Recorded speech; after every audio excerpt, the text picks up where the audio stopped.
ఎలకతోలు తెచ్చి ఏడాడ ఉతికిన నలుపు నలుపే గాని తెలుపు కాదు అని చెప్పి ఒక సామెత ఉంటుంది చూశారు.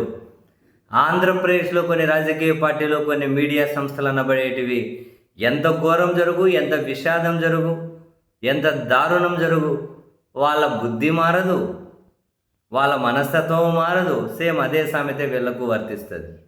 విశాఖ స్టీల్లో అంత ఘోరం జరిగింది, అంతమంది చనిపోయారు, అన్ని కుటుంబాలు దారుణమైనటువంటి ఘోరాన్ని చెవి చూడాల్సి వచ్చింది. అక్కడికి నిన్న జగన్మోహన్ రెడ్డి గారు వెళ్ళారు.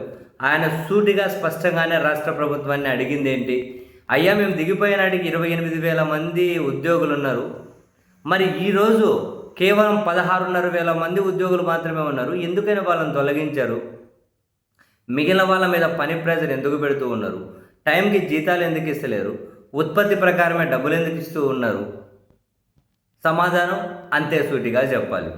ఆయన ఏమడిగారు, అయ్యా మేము విశాఖ స్టీల్ ఉద్యోగులున్న ఆ క్వార్టర్స్కి ప్రతి యూనిట్కి కేవలం 50 పైసలు మాత్రమే ఛార్జ్ చేశాం కదా, మీరెందుకు 8.5 రూపాయలు ఛార్జ్ చేస్తున్నారు ప్రతి యూనిట్కి? సూటిగానే అడిగారు. సమాధానం కూడా సూటిగానే చెప్పాలి. అయ్యా అసలు రాష్ట్ర ప్రభుత్వం అనేది ఎందుకు కనీసం ₹1 కూడా ఎక్స్గ్రేషియా ప్రకటించలేదు? మీరు చెబుతా అన్నదాన్ని కనుక వాళ్ళకి లేబర్ లాస్ ప్రకారము, ఇన్సూరెన్స్ ప్రకారము, యాక్సిడెంటల్ కవరేజ్ ప్రకారం వచ్చేటివి మాత్రమే. రాష్ట్ర ప్రభుత్వంగా మీరు కనీసం ₹1 కానీ ఎందుకు ప్రకటించలేదు అని చెప్పి సూటిగానే అడిగారు. వీళ్ళు సమాధానం ఏం చెప్పాలి? సూటిగా సమాధానం చెప్పాలి. అయ్యా మీరు 11,500 కోట్లు తీసుకొని వచ్చామన్నారు, ₹1 కార్మికుల సంక్షేమం కోసం తీసుకొచ్చారా? ప్రైవేటైజేషన్కి మరింత బాటలు పరుచుకుంటూ బ్యాంకు లోన్లు రీపే చేయడం కోసము, విఆర్ఎస్ మీద ఇక్కడ ఉద్యోగస్తులను పంపించడం కోసము, దీనికోసమే కదా ఆ డబ్బు తీసుకొని వచ్చింది, ఆ డబ్బు ఖర్చు పెట్టింది. ₹1 కార్మికుల సంక్షేమం కోసం ఖర్చు పెట్టారేమో చూపించండి అని అడిగారు. సూటిగా సమాధానం చెప్పాలి. ఇవన్నీ ఇసిపెట్టేసి ఒక సాయంత్రం అయితే, రాత్రి అయితే ఇంకా టీవీ ఛానల్లో కుక్కబెట్టి ఎడుతారు, పొద్దునైతే కొన్ని పత్రికల్లో కుక్కబెట్టి ఎడుతుంటారు. ఏంటివంట, జగన్మోహన్ రెడ్డి గారు కొన్ని డేట్లు పేపర్లు చూసి చెప్పారు. పేపర్లు లేకపోతే ఏం మాట్లాడలేరా? పేపర్లు చూసి చెబితే చూడకుండా చెబితే ప్రతి డేటాను బట్టి ఉంటారా? ప్రతి డేటా బట్టి ఉంటారు. పేపర్లు చూసి చెబుతున్నారు అంటే నిజాలు మాట్లాడుతున్నారు అని దాని అర్థం. పేపర్లు చూసి డేట్లు చెబితే ఏమవుతుంది? అదేమేడు అదా రాయాల్సిన వార్త, మాట్లాడాల్సిన మాట. జగన్ ఆడిపోతే సీఎం అని అరుతున్నారు, ఇంకొక ఆయన కమెడియన్ పిఎం అని అరుతున్నారు అని చెబుతూ ఉన్నారు. లేనిపోతే ఏదో ఒకటి యాడ్ చేయాలని.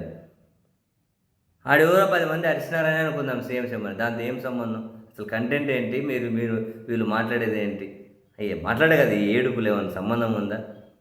రాష్ట్ర ప్రభుత్వం ₹1 కానీ ఎందుకు ఇవ్వలేదు అని అంటే దానికి వీళ్ళు చెబుతున్న సమాధానం, అది ఆయన కనీస అవగాహన లేదు, అది కేంద్ర ప్రభుత్వ పరిధిలో ఉంటుంది, రాష్ట్రానికి ఏం సంబంధం?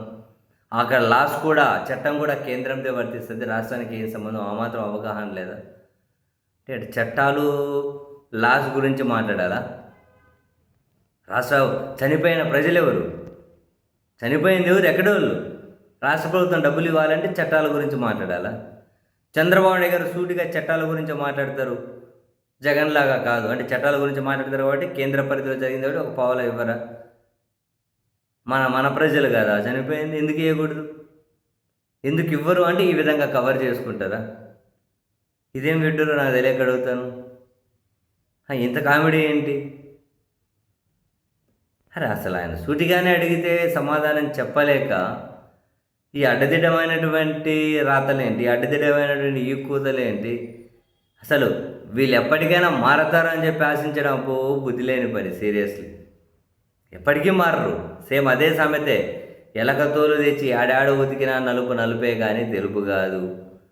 వీళ్ళు ఏ ఘోరం జరుగు, ఎంత విషాదం జరుగు, వీళ్ళ మనసు అయితే వీళ్ళ ఆలోచనలు మారవు, వీళ్ళ ద్వేషం మారదు.